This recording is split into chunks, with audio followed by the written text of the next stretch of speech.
Hello and welcome to another episode of Modern Maker History. Here lies yet another DIY graveyard from the post-millennium maker era.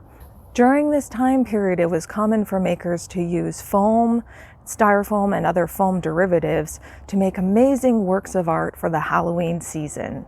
As you can see here in this small yet highly detailed display, the maker has used a type of rigid foam insulation.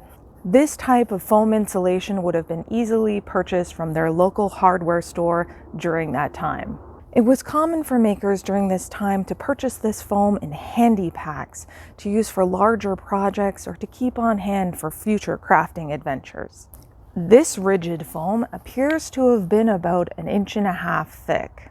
The maker would have spent countless hours researching the design of their project before ultimately locking themselves in their home DIY workshops for many more hours, sketching out the perfect tombstone design on the styrofoam with a Sharpie.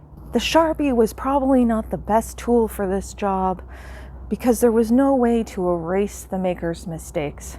However, the maker would tell you the paint could just fix that. Once the maker was satisfied with their Sharpie sketch designs, they would gather up a multitude of cutting tools and select the best tool for the job. In this reenactment, we see a maker using an X-Acto knife to cut the styrofoam. This was a prominent maker tool during this time. The maker would use a sawing and slicing motion to cut around the outline made by the Sharpie on the styrofoam. This task, unfortunately, would produce a bunch of lightweight particulates that would attach themselves to clothing and any other object in the maker's vicinity. As handy as the foam material was to make foam props, it left behind a catastrophic mess that was the bane of the maker's cleaning crew. The foam particulates could be found for days, weeks, or even months later and be scattered around the house. The foam particulates were a minor inconvenience for the maker, and a master maker would willfully produce mounds of detritus by hacking away at their project to produce a desired effect, like this deep crack in this tombstone here. To produce some of the finer details on the tombstones, the maker had a tendency of attempting techniques that were previously unknown to them. In this case, it appears the maker used some sort of heat tool to melt the styrofoam. It was most likely a wood-burning tool. Master makers would be able to produce wondrous works of art with this technique. These tombstones appear to be this maker's first attempt using this technique, and therefore we can expect much improvement from them in the future. Now for our Maker Minute. Never judge a tool by its cover. Makers are quite fond of using tools for other jobs than their intended purpose, as in this case, where the wood-burning tool was used to melt styrofoam to make words and cracks on tombstone props. Once the initial design was complete and all parts assembled, the maker would move on to the finishing steps of a project. These tombstones would have been covered with a waterproof protection called Monster Mud. Monster Mud is comprised of drywall compound and a water-soluble paint, both materials that were readily available at their local hardware store. The drywall compound and paint would be mixed in a 5-to-1 ratio of compound to paint. That is, 5 parts of the drywall compound to 1 part of paint. They either would mix the mud by hand or by using ingenious attachments to power tools, as we can see in this image here. I wonder if this maker possessed such tools. Sadly, we'll never know. When the monster mud was fully combined, the maker would cover the styrofoam prop completely, leaving no styrofoam exposed to the elements.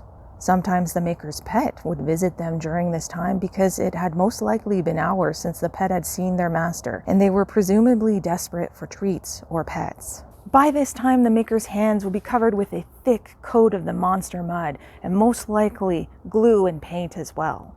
Only when their props needed time to dry would the maker take a break and emerge from their DIY workshops to spend time with their loved ones and pets. It was hard, lonely work being a maker, and not a career one chose lightly on a whim. When the monster mud had finally dried, perhaps after a couple of coats for full coverage, the maker would then painstakingly paint on the lettering on the tombstones. Sometimes they would cut corners by applying a wash inside the letters to better fill the deep grooves left by the wood-burning tool. or by using a heat drying tool to speed up the drying time. The maker would be so wary at this point, they would be tempted to quit and call it a day, to be able to see their friends and family again.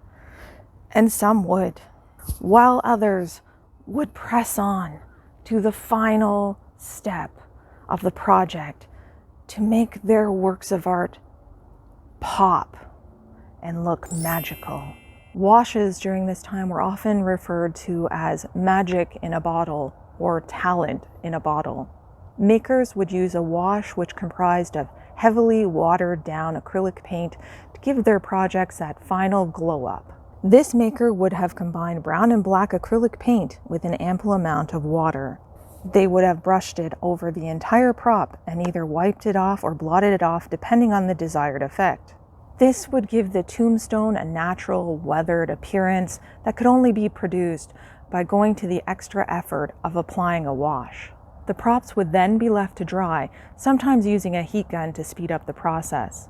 They would then insert wire into the base of the props to use them as lawn ornaments. It is important to note that makers used whatever materials they had available to them, such as old wire clothes hangers that could have been snipped down to make wire lawn stakes. All that would have been left at this point would be for the maker to assemble their display, as we see here. Thank you so much for watching this episode of Modern Maker History and the Real DIY Gravestones by Total Pamarchy. Word on the street is that she is the craft channel with a little anarchy. Until next time. Doody doody doody doody doody doody doody doody doody doo. We're fine. We're all fine now. Thanks. Maker history. This has been a real maker history. Yeah. Dog. Biatch. Classic. Classic biatch. Oh, she was a hoot, that biatch. I liked hanging out with biatch. She was great. Hi.